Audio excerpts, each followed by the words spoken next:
顶呱呱，我买了桶牛奶，家里的冰箱放不下，放你这儿行吗？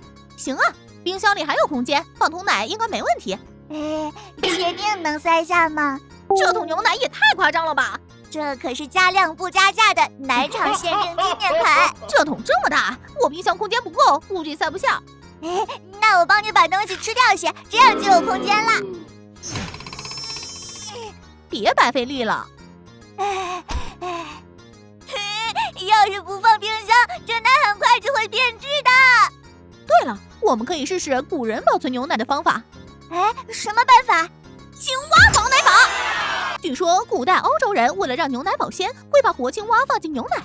青蛙表皮会分泌多种抗菌物质，而这些抗菌物质能使牛奶里的细菌繁殖速度变慢，从而延长牛奶的保质期。我对青蛙了如指掌，青蛙的事就交给我吧。你平时喜欢研究青蛙？我见过各种口味的牛蛙，青蛙、牛蛙都是蛙，估计长得差不多吧。我回来啦！怎么样，抓到青蛙了吗？没有，亮晶晶说青蛙是保护动物，不可以乱抓。不过我带回了和青蛙差不多的东西。是什么？小蝌蚪！天哪，